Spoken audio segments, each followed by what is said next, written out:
સ્વાગત છે આજના ડીપ ડાઇવમાં.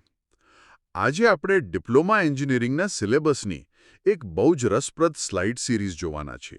હા, અને આપણું મિશન એ છે કે આ બોઇલિંગ વોટર રિએક્ટર એટલે કે BWR ની જે 7 સ્લાઇડ્સ છે તેને રોબોટની જેમ વાંચવાને બદલે તેની પાછળનું અસલ વિજ્ઞાન સમજવું. બરાબર. એટલે ક્લાસરૂમની ગોખણપટ્ટી બિલકુલ નહીં. તો સ્લાઇડ 1 અને 2 થી શરૂઆત કરીએ. આમાં ઈંધણ તરીકે પેલું એનરિચ્ડ U-235 વપરાય છે, ખરું ને? એકદમ સાચું.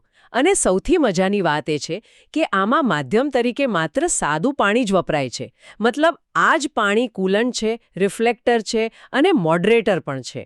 અચ્છા, એટલે એક કાંકરે 3 પક્ષી. અને મેં જોયું કે આમાં કોઈ અલગથી હીટ એક્સચેન્જર નથી હોતું.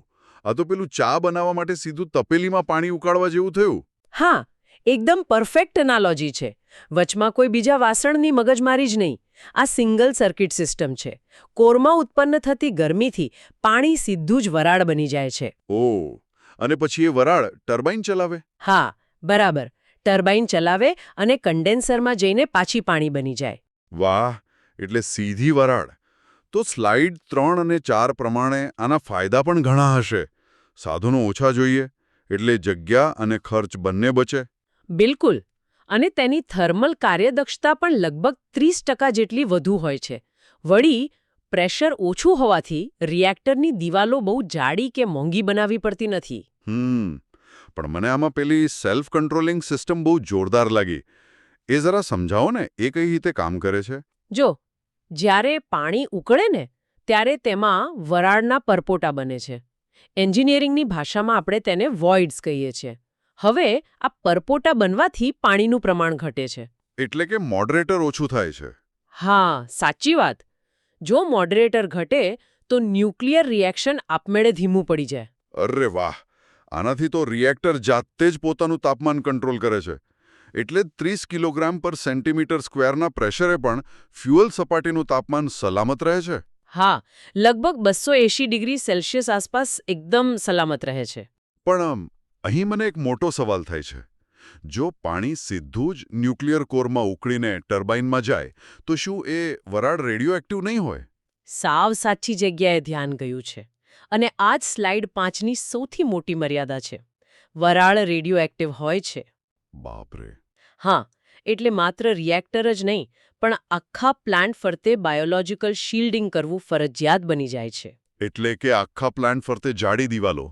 એ તો બહુ મોટો પડકાર કહેવાય. અને મેં વાંચ્યું છે કે આમાં બર્નઆઉટની શક્યતા પણ વધારે હોય છે.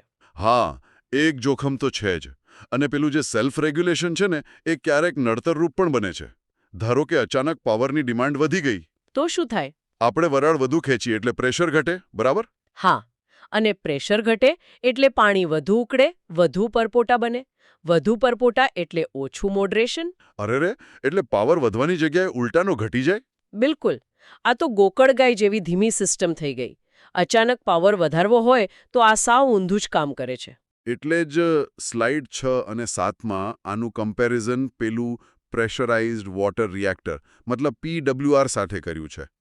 ભલે BWRની થર્મલ કાર્યદક્ષતા 30% છે અને PWRની માત્ર 20% છે. પણ પાવર ઘનતામાં તો બહુ મોટો ફરક છે ને. PWRની પાવર ઘનતા 65 કિલોવોટ પર લિટર છે, જ્યારે BWRની માત્ર 33.6 કિલોવોટ પર લિટર છે. અચ્છા, એટલે જ સરખો પાવર મેળવવા માટે BWRમાં રિએક્ટરની સાઇઝ ઘણી મોટી રાખવી પડે છે. હા, સાચી વાત. તો ચાલો ફટાફટ એક ક્વિક રિવિઝન કરી લઈએ. ઈંધણ કયું હતું? ઈંધણ છે U-235. વધુ કાર્યદક્ષતા આપે છે BWR, જે 30% છે. બરાબર. અને પાવર ઘનતા છે 33.6 કિલોવોટ પર લિટર. તો નિષ્કર્ષ એ છે કે આ એક સરળ, ઉચ્ચ કાર્યદક્ષતાવાળી સિંગલ સર્કિટ ડિઝાઇન છે. હા, પણ પેલી રેડિયોએક્ટિવ સ્ટીમ તેનો સૌથી મોટો માથાનો દુખાવો છે. એકદમ સાચું. અને આના પરથી ભવિષ્યના એન્જિનિયરો માટે એક જબરદસ્ત પ્રશ્ન ઊભો થાય છે. જો આખા પ્લાન્ટ માટે બાયોલોજિકલ શિલ્ડિંગ ફરજિયાત જ હોય, તો શું એવા કોઈ નવા મટીરિયલ્સ વિકસાવી શકાય ખરા? એ જ તો સૌથી મોટી ચેલેન્જ છે. એવા મટીરિયલ્સ જે વજનમાં હલકા હોય, સસ્તા હોય અને રેડિયેશન સામે સંપૂર્ણ સુરક્ષા આપતા હોય. બિલકુલ. આ એક એવો પ્રશ્ન છે જે મટીરિયલ સાયન્સમાં ક્રાંતિ લાવી શકે છે. તો આજના ડીપ ડાઇવમાં બસ આટલું જ. આ નવા મટીરિયલ્સ વિશે વિચારતા રહો,